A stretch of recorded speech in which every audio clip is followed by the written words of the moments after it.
My sister begged, "Please, don't come to the baby shower." "Why?" I asked, already knowing the answer.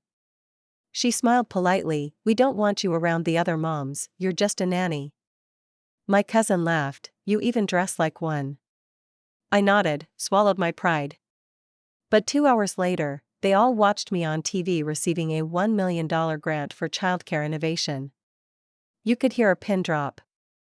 This has been eating at me for weeks now, and I just need to get it off my chest. My sister, Hannah, is pregnant with her first child.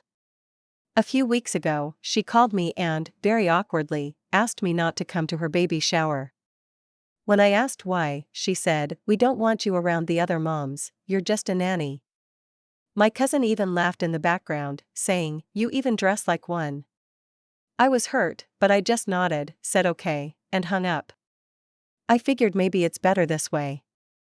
2 hours later, while they were opening baby gifts and sipping lemonade, the TV in the corner aired a live broadcast from a university event. There I was, receiving a $1 million innovation grant for a childcare program I'd spent the last 3 years building. The whole room apparently went silent. You could hear a pin drop. Story continues. Full narrative. Growing up in Asheville, North Carolina, things were never quite simple between Hannah and me. We were only 3 years apart, but the space between us felt wider with each passing year. Where I was stubborn, she was charming. Where I chose hard work, she chose ease. Our family wasn't rich, but my parents had always pushed education hard. Hannah went the traditional route, 4 years at UNC, a degree in marketing, and a fast engagement to Travis, who worked in finance. Meanwhile, I fell in love with working with kids, not just babysitting, but the science of early development, the emotional work, the art of helping young minds grow. After college, while Hannah was picking out granite countertops for her starter home, I was sharing a 1-bedroom apartment with 2 other nannies, juggling night shifts and weekend classes to get my childcare certifications. My clothes were always practical: jeans, polos, sneakers. It wasn't glamorous. It was survival. By the time I turned 34, I had a steady job working with a childcare nonprofit, and I'd recently launched my own Initiativia model for affordable community-based childcare centers. Nobody in my family really understood what I did. They just nodded politely when I mentioned work. When Hannah announced she was pregnant last year, I was genuinely thrilled. Despite everything, she was my sister. I knitted a tiny cap by hand, imagining myself maybe being the cool aunt. Weeks went by.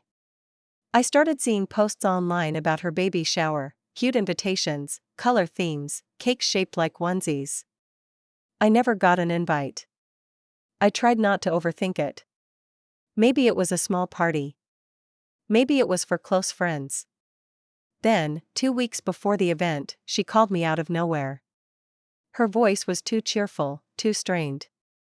"Hey, Morgan," she said, dragging out my name like we were still kids sharing a bunk bed. "Listen, about the shower." "Yeah?" I asked, though the knot was already forming in my stomach. She hesitated, then said it, "We think it's better if you don't come." I didn't respond right away. "It's just," she continued quickly, "the other moms, they're all professionals, you know? Doctors, attorneys. We don't want it to feel awkward." There was a muffled laugh in the background. I recognized the voice immediately. Riley, our cousin, who always thought she was better than everyone after moving to Raleigh. "You even dress like a nanny," Riley called out, loud enough that Hannah winced audibly. I gripped the phone harder. "I get it," I said. "No worries." There was nothing else to say. I ended the call before she could fake some excuse or say something even more humiliating. For a while, I just sat there on the worn couch in my living room, looking at the knitted cap I had spent nights working on. Then I got up, brushed off my feelings like lint, and changed into something a little nicer, a navy dress and low heels. I had somewhere to be. That day, at the university auditorium, I stood nervously behind the podium as they introduced me, Morgan Carter, recipient of the Charlotte Dixon Award for Childcare Innovation. $1 million to expand my project. 3 years of tireless nights, dozens of rejections, hundreds of hours in cold community centers pitching my dream, and here it was, real. I gave a short speech, talking about the working families who deserved better, about the children who needed a place to grow and thrive. My hands trembled, but not from nerves, from pride. The event aired live on the local news. I hadn't told my family, but someone must have been flipping channels during the shower. Later, through texts and a few awkward social media posts, I pieced together what happened. Someone had turned up the volume. First there was silence. Then someone said, "Wait, is that Morgan?" By the time my mother called me later that night, her voice was thick with pride. "I watched you," she said simply. "I'm so proud of you." After the call from my mother, I sat alone in my apartment for a long time, just letting the silence settle. I wasn't sure if the ache I felt was from pride or from sadness. Maybe both. The next few days passed in a blur. I was busy with interviews, meetings with the grant committee, and early planning sessions. My phone buzzed constantly, messages from old college friends, from colleagues, even from strangers who had seen the broadcast and wanted to help. But not a word from Hannah. Not a text. Not a call. Nothing from Riley either. I told myself it didn't matter, but it gnawed at me late at night when the world got quiet. One afternoon, about a week after the award, I found myself with a rare break between meetings. I decided to treat myself to coffee at one of my favorite spots downtown. It was a cozy, tucked-away place with mismatched chairs and local art crowding the walls. The kind of place that never cared what you wore or who you knew. I was halfway through my latte, answering some emails, when I heard laughter from the sidewalk patio. I glanced up and felt my stomach clench. Hannah. And Riley. And a group of women I didn't recognize, all perfect hair and expensive handbags, perched around a table littered with half-eaten pastries. I could have stayed inside. Pretended not to notice. But some stubborn, wounded part of me grabbed my cup and headed out onto the patio. I didn't approach them, just walked by their table on the way to a bench by the corner. I caught the moment Hannah spotted me, her smile faltered, and she shifted uncomfortably in her seat. Riley, on the other hand, just smirked. Morgan, one of the women said brightly. I didn't recognize her, a friend of Hannah's, probably. We saw you on TV. Congratulations. The table went awkwardly silent. I smiled politely, nodded a thank you, and kept walking to my bench. I sat down, facing away from them, pretending to be absorbed in my phone. Behind me, I heard whispers. Riley's voice carrying a little louder than she probably intended. Who knew babysitting could make you famous? A few of the women laughed, the brittle, nervous kind of laughter people use when they don't really know if it's okay to join in. I took a slow sip of my coffee, fighting the urge to get up and say something. What would be the point? They had decided long ago who I was to them. And nothing, not a grant, not awards, not anything was going to change it. After a few minutes, I got up and left without looking back. The launch event for the first childcare co-op center came a month later. We had renovated an old community center that had been sitting empty for years. Fresh paint on the walls, tiny furniture for tiny hands, shelves stacked with books and puzzles. Volunteers had even helped create a little garden patch out back. The morning of the opening ceremony, I stood in front of the building, nerves rattling in my chest. Reporters showed up. Local council members too. Even some nonprofit organizations sent representatives.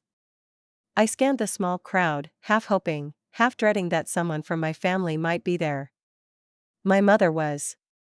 So was Uncle Mike, smiling wide and holding a bouquet of grocery store flowers. But no Hannah. No Travis. No Riley. I told myself it was fine. Better even.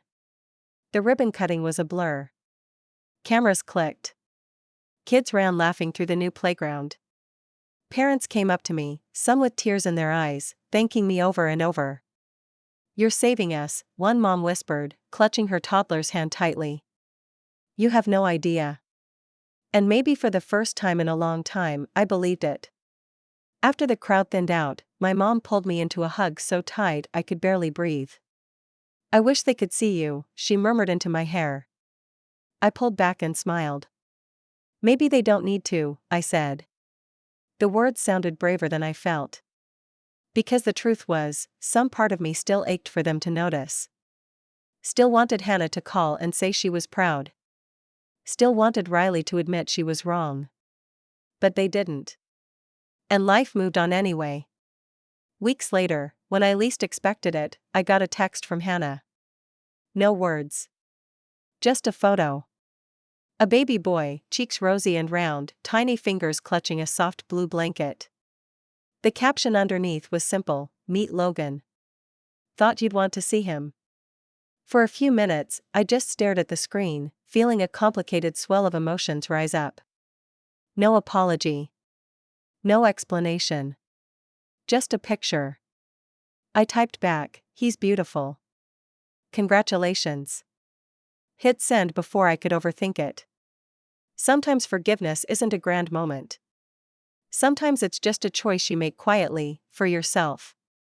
About a week after Hannah sent the photo, I got another text from her. This time it wasn't a photo. It was a message, short and uncertain. "Hey. Do you know anyone you'd recommend for childcare?" I read it twice. 3 times. Then set the phone down and walked away for a minute, needing to catch my breath. Part of me wanted to laugh. The irony was almost cruel. After pushing me away, after telling me I didn't belong around real moms, now she needed help. But another part of me, the part that had spent years kneeling on floors tying toddler shoelaces and wiping tears off small cheeks, felt something else. Something softer. Not quite pity. Not quite anger. Just tired. When I picked up my phone again, my fingers hovered over the keyboard. I could have said no. I could have ignored her. I could have pointed her to an overpriced agency and let her deal with the stress herself. Instead, I typed, "We have an opening at the center. I can get Logan enrolled if you want. No charge." The reply came quicker than I expected. "You'd do that?" I stared at the blinking cursor for a moment before answering. "Of course." There was a long pause after that. I could imagine her sitting there, pride warring with relief. Finally, "Thank you." 2 words. No apology. No acknowledgement of everything that had passed between us. Just that. But I told myself it was enough. It had to be. A few days later, Hannah brought Logan by for his first day.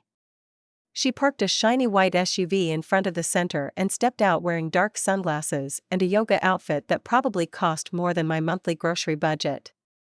I saw her hesitate when she spotted me at the entrance. For a brief second, I saw the old Hannah, the one from when we were kids, uncertain, wanting to say something, but not knowing how. "Hey," she said finally, shifting Logan from one hip to the other. "Hey," I replied, offering a small smile. Logan, oblivious to the tension thick in the air, reached out one chubby hand toward me. Without thinking, I took him from her, settling him easily against my side. It was natural. Automatic. "Let's get him settled," I said. Inside, I showed Hannah around the center. Bright rooms, shelves lined with books and toys, teachers kneeling down at kids' eye level. It wasn't fancy. It wasn't showy. But it was full of love. Full of purpose. She trailed behind me, clutching her designer purse like it was armor. "This is really nice," she said finally. I nodded, not trusting myself to say anything. She left quickly after that, mumbling something about errands. I watched her SUV pull away from the curb and vanish down the street. Then I turned back to Logan, who was already crawling determinedly toward a pile of colorful blocks. I couldn't help but smile. Kids didn't care about status. They didn't care about fancy titles or clothes or money. They cared about who knelt down, who showed up, who stayed. Over the next few weeks, Hannah dropped Logan off almost every morning. At first, it was stiff. Polite. Transactional. She'd hand him off, murmur a quick thanks, and rush back to her car. But little cracks started to show. Some mornings she lingered a little too long. Asked small, nervous questions. Is he eating enough? Does he play well with the others? Do you think he's happy? And slowly, cautiously, I answered. Not with judgment. Not with resentment. Just honesty. One afternoon, after pickup, she stayed by the door longer than usual. I busied myself straightening up the art supplies, pretending not to notice her hesitation. Finally, she blurted out, "I don't know how you do it." I glanced over. She wasn't looking at me, just staring at the colorful chaos of the room, kids laughing, teachers kneeling, tiny hands smearing paint across big sheets of paper. "It's hard enough with just one," she said, voice small. I set down the crayons I was organizing. "You figure it out," I said quietly. "You don't really have a choice." She nodded, still not meeting my eyes. After a beat, she whispered, almost too softly to hear, "I'm sorry." I didn't know what she was apologizing for exactly. For the baby shower? For the years of coldness? For all the ways she had made me feel like less? Maybe all of it. Maybe none of it. I didn't say I forgive you. I didn't say it's okay. Some things are too complicated for easy forgiveness. Instead, I just said, "Logan's lucky to have you." She looked up sharply at that, eyes wide, and for the first time in years, I saw something real flicker across her face. Maybe regret. Maybe gratitude. Maybe something deeper, something even she couldn't name. Whatever it was enough to make my chest ache in a way I hadn't expected. She left after that, Logan babbling happily in her arms, and I stood alone in the quiet center, feeling the weight of something shifting between us. Something small. Something fragile. But something real. After that afternoon, things between Hannah and me didn't magically heal. There wasn't a big emotional reunion. No dramatic heart-to-hearts like you'd see in a movie. It was more like an unspoken truce. She kept bringing Logan every morning, and some days, she even stayed for a few minutes, chatting quietly about teething or nap schedules. Her voice would still carry that careful politeness she used when she wasn't sure if she was stepping too far outside her comfort zone. But every so often, when she thought I wasn't looking, I caught her watching me. Watching how the kids clung to me. How the parents smiled at me with relief and trust. How even the teachers deferred to me when they had a tough question. I think part of her finally started to see if life I had built, the one she had spent so long pretending wasn't real. Meanwhile, life outside the center didn't slow down. The grand open doors I hadn't even dared dream about. By early spring, I was speaking on panels about early childhood education. By summer, we were planning 2 new locations, one in Hendersonville, another in Greensboro. Suddenly, people who had never returned my emails before were reaching out to me. It was overwhelming sometimes. Exciting. Terrifying. Some nights, I lay awake staring at the ceiling, wondering if I was in over my head. But then I'd think about the parents who showed up every day, exhausted and grateful. About the kids running barefoot across the playground, their laughter spilling into the open sky. And I knew I was exactly where I was meant to be. My relationship with my mother grew closer too. She started stopping by the center sometimes, bringing homemade muffins for the staff, but really, just an excuse to sit and watch. I could see the pride in her face as she watched me move through the chaos, patching up skinned knees, soothing tantrums, leading tiny hands through finger painting projects. One afternoon, she sat across from me at a child-sized table, sipping lukewarm coffee from a paper cup. "You know," she said, smiling, "when you were little, you used to line up all your stuffed animals and read to them for hours." I laughed, the memory surfacing easily. "You always had more patience for imaginary kids than real ones," she teased, then her smile softened. I should have known then. Known what, she didn't say. But I understood. She meant she should have seen that this life, this work wasn't settling. It wasn't second best. It was everything I was supposed to be. Riley, on the other hand, didn't change. She barely acknowledged me at family gatherings, still tossing out passive-aggressive comments about glorified babysitting and charity work. Still clinging to the belief that corporate jobs and expensive handbags were the only markers of success. At one Thanksgiving dinner, she loudly bragged about a promotion she'd gotten at her firm in Raleigh, making sure to mention her real career at least 3 times. I just smiled politely and passed the mashed potatoes. There was no point fighting people who had already decided what you were worth. Hannah noticed, though. That Thanksgiving, after the dishes were cleared and everyone had scattered to the living room, she sat down next to me on the porch swing. It was chilly out. The cold biting at our cheeks, making our breath visible. She didn't say anything for a long time, just rocked gently beside me. Finally, she spoke. "Riley's an ass." I laughed, startled by the bluntness. "She's always been," I said, smiling wryly. Hannah pulled her coat tighter around her. "I used to think she was what I wanted to be," she said quietly. "Perfect job, perfect life." The swing creaked under our weight. "And now?" I asked, not pushing, just curious. She stared out at the darkening sky, the last smudges of sunset fading into gray. "I don't know," she admitted. "I think I'm still figuring it out." We sat there a while longer, saying nothing. Just swinging. Just breathing. It wasn't forgiveness. It wasn't healing all the old hurt. But it was something. A beginning, maybe. As spring turned to summer, Logan grew into a whirlwind of energy and giggles. He adored the center, running from one end of the playground to the other, shouting for his favorite teachers, tugging at my hand every time he saw me. Sometimes when Hannah picked him up, she'd stay for a while, watching through the glass doors. One day, she asked if she could volunteer for an afternoon. "Just to help," she said quickly. "If you need extra hands." I blinked, startled. "Sure," I said after a second. "We always need extra hands." She showed up the next day, wearing jeans and sneakers, no designer purse in sight. And for the first time, I saw her as something other than the polished version she had always projected.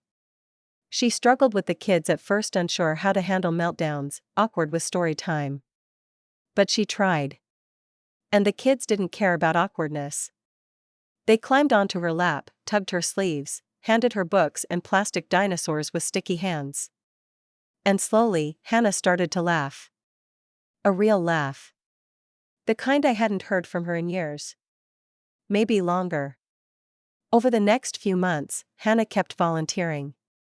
At first, it was once a week. Then twice. Then she started asking questions, good ones. How to manage group activities, how to help with developmental delays, how to recognize when a kid needed more support. I could see it happening, little by little. The armor she had spent her whole adult life building, the perfect suburban wife, the polished marketing major, started to crack. Underneath was someone real. Someone a little scared. Someone who was trying. And weirdly, I found myself rooting for her. The co-op centers kept growing too. By the end of that year, we had opened 3 more locations across North Carolina. Our name was starting to show up in national education magazines. I even got invited to a conference in Chicago to speak about community childcare models. It felt surreal sometimes standing on big stages, wearing my simple shoes and thrifted blazers, while polished professionals leaned in to hear what I had to say. The girl they once called just a nanny was setting the standard now. And the people who had laughed at me at my clothes, my career, my life choices had to watch it happen. That was the sweetest kind of revenge. I didn't have to scream, or throw their cruelty back in their faces. I just lived. Better. Fuller. On my own terms. One afternoon, about a year after Logan started at the center, I was invited to give a talk at a local education forum downtown. The mayor would be there. City officials. Teachers. Community leaders. Big event. I didn't even think to tell my family about it. At that point, I didn't need their validation anymore. But when I stepped onto the small stage and glanced into the audience, I saw them. Hannah. My mother. Uncle Mike. And Riley. Riley was sitting stiffly in her seat, arms crossed tight over her chest, her lips pressed into a thin, disbelieving line. Though Hannah was beaming. As I spoke about building systems that supported families, about dignity and opportunity, I caught her wiping at her eyes once or twice. Pride. Real pride. When the speech ended, there was a standing ovation. People lined up to shake my hand, to ask questions, to thank me. And out of the corner of my eye, I caught Riley slipping out the side door, face tight, disappearing into the crowd without a word. It didn't hurt. It didn't sting. It just felt finished. Whatever approval I had once craved from her, from all of them, it was meaningless now. I didn't need them to tell me I mattered. I knew it already. Later, after the crowd thinned out, Hannah found me outside near the parking lot. Logan was tugging at her sleeve, babbling about ice cream. "You were amazing," she said, voice thick with emotion.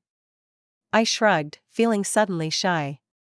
"You're building something incredible," she said. "And I'm proud of you." "Really?" I nodded, smiling small. "Thanks, hon." We stood there a moment longer. "I wish I'd seen it sooner," she said, voice cracking just a little. "I'm sorry for how I treated you. For how we all treated you."